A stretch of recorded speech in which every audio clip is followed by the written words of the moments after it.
Hi అండి. అందరూ ఎలా ఉన్నారు? అందరూ బాగున్నారని అనుకుంటున్నాను. నేను చాలా బాగున్నాను. ఇంకా వీడియోలోకొచ్చేసి ఇది అయితే ఆఫ్టర్‌నూన్ నుంచి అయితే తీస్తున్నాను వీడియో. ఈరోజైతే సండే వచ్చేసి మార్కెట్ ఉంది. ఇంకా నేనైతే ఈరోజు మామిడికాయల సీజన్ ఇంకా అయిపోవస్తుంది కదా అని చెప్పి ఇంకా నేనైతే మ్యాంగో ఐస్ క్రీమ్ అయితే ట్రై చేద్దామని అనుకున్నా. లాస్ట్ టైం కొబ్బరి ఐస్ క్రీమ్ చేశాను కదా! ఇంకా ఈసారి అయితే మ్యాంగో ఐస్ క్రీమ్ చేద్దామని అనుకుంటున్నాను. సో ఇంకా ఎలా వస్తుంది అనేది చూసేయండి. ఇంకా అయితే బట్టలు అయితే ఉతికేస్తున్నాయి ఇక్కడ. ఇంకా డే బై డే ఉతుకుదామని నేను ఎవ్రీడే ఉతుకుదామని అనుకుంటాను. బట్ నాకు డే బై డేనే అయిపోతాయి బట్టలు. ఇంకా అందుకని చాలా బట్టలు అయిపోయినాయి. ఇంక ఇవన్నీ అయితే ఉతికేసిన తర్వాత ఇంకా ఆరేయాలి కదా. So 2 times జాడించాలి. ఫస్ట్ ఒకసారి జాడించి పక్కన పెట్టిన తర్వాత ఇంకా సెకండ్ టైం ముందే పాప అయితే ఉతికి పక్కనైతే పెట్టేశాను. ఇంక ఇవైతే మావి, ఎందుకంటే పాపవి సపరేట్ పెట్టుకుంటా, ఇంకా మావి అయితే సపరేట్గా ఉతుక్కుంటాను. ఇంకా రెండైతే కలపను. మావే, ఇంకా పాపవి అయితే పాపవే.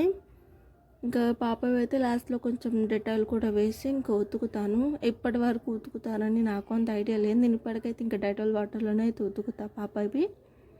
ఇంకా మావైతే నార్మల్గానే ఉతికి అది జాడిచ్చేసుకుంటా. పాపవి అయితే డెటాల్ వాటర్లో అయితే జాడిస్తాను. ఇంకా బట్టలు అయితే జాడిచ్చేసిన తర్వాత ఇంక ఇలా అయితే ఆరబెట్టేసాను. మన ఊర్లలో అయితే మంచం మీద ఇట్లా వేసుకుంటాం కదా, నాకు అదే గుర్తొస్తుంది ఇక్కడ వేసినన్ని రోజులు కూడా. ఇంకా బట్టలు అయితే తాడు మీద కొన్ని, ఇంకా పాప అయితే మంచం మీద కొన్ని వేసేస్తాను. ఇంకా వేసేసిన తర్వాత ఇదైతే మార్కెట్కి అయితే వెళ్ళొచ్చేసాను. నేను ఫోన్ తీసుకోకుండా వెళ్ళాను మార్కెట్కి, అందుకే మార్కెట్లో ఏం వీడియో తీయలేకపోయాను.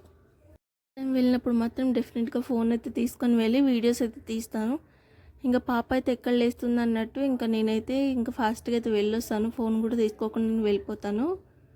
ఇంకా అందుకని నేనైతే ఫోన్ తీసుకొని వెళ్ళలేదు. ఇంకా చెప్పాను కదా మ్యాంగో ఐస్ క్రీమ్ చేస్తాను, దానికోసం నేను పాలు కాగబెడుతున్నాను. ఇక్కడ మ్యాంగోస్ అయితే కట్ చేసి ఫస్ట్ అయితే ఇంక ఫ్రిడ్జ్లో అయితే పెట్టేశాను మ్యాంగో. ఎందుకంటే నేను చూస్తున్న వీడియోలో ఫస్ట్ మ్యాంగోని ఫ్రీజ్ చేయాలని ఉంది, అందుకని ఇంకా ఫ్రిడ్జ్లో అయితే పెట్టేశాను. ఇంకా ఫ్రిడ్జ్లో పెట్టేసిన తర్వాత గోంగూర అవి తీసుకొచ్చాను కదా, ఇంకా అవన్నీ ఒలిచి లోపలైతే పెట్టేసా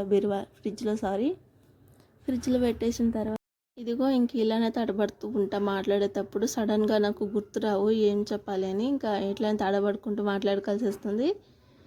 ఇంకైతే అవైతే ఫ్రిడ్జ్లో పెట్టేసిన తర్వాత ఇంక ఇక్కడ బెండకాయ ఫ్రై చేద్దాం అన్నట్టు, ఇంకా దొండకాయలు కూడా అయితే కట్ చేసి అయితే పెట్టుకుంటున్నా, రేపటి కోసం ఉంటాయి కదా అన్నట్టు. ఇంకా దొండకాయలు బెండకాయలు అయితే కట్ చేసుకొని దొండకాయలు ఫ్రిడ్జ్లో పెట్టేసి ఇంకా బెండకాయ అయితే ఫ్రై చేస్తున్నా. పక్కనైతే అన్నం ఆల్రెడీ పెట్టేశాను. ఇంకా టమాటా చారు బెండకాయ ఫ్రై అయితే చేస్తున్నా ఈరోజు. ఆనియన్ లేకుండా నార్మల్గానే ఇంకా తాలింపు అంతా వేసి పచ్చిమిర్చి సన్నగా కట్ చేసుకొని ఇంకా కరివేపాకు నార్మల్ తాలింపు పెట్టుకొని ఈ బెండకాయలు పెట్టుకొని మీడియం ఫ్లేమ్లోనే, అంటే కొంచెం పెద్దగానే మంట పెట్టుకొని దగ్గర ఉంటే ఫ్రై చేసేసుకుంటే మంచిగా క్రిస్పీగా అయితే ఫ్రై అయిపోతున్నాయి. ఇంకా మధ్యలో కొంచెం సాల్ట్ పసుపు వేసుకొని ఇంకా మంచిగా బాగా ఫ్రై అయ్యేదాకా ఉంచేసుకోండి ఆయిల్లోనే. కొంచెం ఆయిల్ ఎక్కువనే పడుతుంది కర్రీకి. ఇంకా మంచిగా ఫ్రై చేసేసుకున్నాక లాస్ట్లోకి ఇంకా కొంచెం కారం అంతా యాడ్ చేసుకుంటే అయిపోతుంది. ఇంకా నేను టమాటా చారు అనేది ఎట్లా పెడతాను అంటే లైట్గా కొంచెం చింతపండు వేసిన, ఇంకా టమాటాలు 4 వేసి ఇంకా చింతపండు అనేది వేసాను ఈసారి. నేను ఇప్పుడు టమాటా చారులో చింతపండు వేయలేదు, ఇదే ఫస్ట్ టైం చింతపండు వేయడం. ఇంకా టమాటాలు ఇంకా చింతపండు ఇంకా అక్కడ గిన్నెలో చూసారుగా రెడ్ కలర్ వాటర్ లెక్క కనిపిస్తున్నాయి, అవే టమాటా చారు. ఉప్పు పసుపు కారం అన్నీ అయితే కలిపి పెట్టేశాను ఆ గిన్నెలని. ఇది అయితే మా అత్తమ్మ రెసిపీ, మా అత్తమ్మనే చెప్పింది ఇట్లా చేయ అని చెప్పి, ఇంకా అట్లా చేస్తాను, బాగా వస్తుంది. నేను వేరేలా చేస్తాను, నేను చేసే టమాటా చారు నేను నెక్స్ట్ వీడియోలో చూపిస్తాను మీకు ఎలా చేస్తానని. ఇది అయితే మా అత్తయ్య చేసే స్టైల్. ఇంకా మొత్తం అన్న గిన్నెలన్నీ కలిపేసిన తర్వాత దానికి తాలింపు పోపు అయితే పెట్టేసుకొని చారు అయితే ఇందులో పోసుకోవాలి. ఇంకా నేనైతే ఇందులో ఏం వేస్తున్నా, జీలకర్ర ఇంకా ఆవాలు మాత్రమే వేస్తున్నాను. ఇవి రెండే వేస్తున్నా తాలింపుకి, ఇంకేం పప్పులు వేయడం లేదు. ఇంకా వేసిన తర్వాత కొంచెం కరివేపాకు, ఇంకా ఎండుమిర్చి కూడా వేయను, నేను ఎండుమిర్చి కూడా వేయట్లేదు, పచ్చిమిర్చి కరివేపాకు ఇంకా ఉల్లిగడ్డ అవైతే వేస్తున్నా. వేసి వీటిని అయితే మంచిగా అయితే కలిపేసుకొని ఉల్లిగడ్డ మంచిగా ఉడికే వరకు ఫ్రై అయితే చేసుకున్నాక ఇంకా చారు అయితే ఇంకా అవి ఉల్లిగడ్డ మంచిగా వేగిన తర్వాత ఈ చారు అనేవి అందులోనే కలిపి పోసుకోండి. ఎందుకంటే మనం సాల్ట్ అంతా కారం వేసుకున్నాం కాబట్టి అది అడుగున అలానే ఉండిపోతుంది. ఇంకా అందుకని అన్నీ కలుపుకొని అయితే యాడ్ చేసుకోండి. అబ్బా నేను వాయిస్ ఇచ్చేటప్పుడు ఎక్కువ ఇట్లాంటి సౌండ్లన్నీ వస్తాయి, లేట్ అయిందని చెప్పి వాయిస్ ఫాస్ట్గా ఇస్తున్నప్పుడు వస్తాయి ఈ సౌండ్లన్నీ. అవంతా కొంచెం వదిలేయండి అబ్బా, నా వీడియోలో లేట్ అవుతుంది ఇప్పటికే. ఇంకా చారు అయితే ఇంకా తాలింపు అయితే పెట్టేసుకున్న తర్వాత ఇంక చారు అయితే అలా పోసేసుకోండి. మనం కలుపుకున్నదైతే దాంట్లో పోసేసుకొని మంచిగా కలిపేసుకొని ఇంకా కొంచెం చిన్నగా పెట్టుకోండి మంట, ఎందుకంటే పొంగిపోతుంది.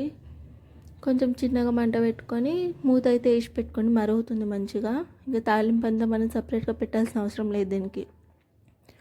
ఇంకా మనం చేసిన బెండకాయ ఫ్రై అయితే ఒక గిన్నెలోకి అయితే తీసుకుంటున్నా. ఇంకా అంత పెద్ద బాండి ఎందుకులే అన్నట్టు చిన్న గిన్నెలోకి అయితే తుడిచి పెట్టుకుంటున్నా. ఇంకా అవన్నీ పక్కన పెట్టేసుకున్న తర్వాత ఇంకా నా చారు అయితే ఇంకా మరిగినాయి. ఒక క్లిప్లో ముడేసుకొని ఉంటున్నా, క్లిప్లో జుట్టు వదిలేసుకొని ఉంటున్నాను, ఏమనుకోకండి చెమటకి అట్లా ఉన్నా. షాప్కి వెళ్ళినా కాబట్టి మార్కెట్కి వెళ్ళినా కాబట్టి జుట్టు అనేది పోనీటెల్ వేసుకొని వదిలేసాను. ఇంక ఇంటికి వచ్చేసాను కదా అన్నట్టు ఇంకా కిచెన్లో ఉన్నాను కాబట్టి మూడైతే పెట్టుకుంటున్నాను. ఇంక ఇది అంతే, బెడ్రూమ్లో ఉన్న ఫ్యాన్ వేసుకొని ఉన్నా కాబట్టి ఇంకా పోనీటెల్ విప్పేసాను జుట్టు. క్లిప్ పెట్టకపోతే జుట్టు ఉండదు, అయినా ఊడిపోతుంది. నాకు మూడేసుకోవడం అంత పర్ఫెక్ట్గా రాదు, ఊడిపోతుంది. క్లిప్ పెట్టుకోవాల్సిందే, క్లిప్ లేకపోతే ఇంకా అయితే ఊడిపోతుంది జుట్టు. బట్టలు మడత పెట్టడం నాకు టైం ఉంది అనుకుంటే ఇంక కూర్చొని మంచిగా మడత పెట్టుకుంటాను. ఇంకా టైం లేదు ఫాస్ట్గా మడత వేయాలి అంటే ఇంక నేను నిలబడి అక్కడ మడత వేసి పెట్టేస్తాను. ఇంకా బెడ్ అంతా దులిపి ఇల్లు అంతా ఊడ్చేసుకున్నా. ఇంకా మా పాప అయితే ఇంకా ఆడుకుంటుంది. ఇంకా బెడ్షీట్ మార్చేసాను, బెడ్షీట్ మార్చి ఇంకా బెడ్ అంతా దులిపేసిన తర్వాత ఇంకా అన్నం అయితే తింటున్నా. ఇది టమాటా చారు నేను చేసింది, బెండకాయ ఫ్రై. ఇంకా టేస్ట్ అయితే చాలా బాగుంది. నెక్స్ట్ వీడియోలో నేను డీటెయిల్గా అయితే వీడియో చేస్తాను. ఇక్కడికైతే వీడియో అయితే బాయ్.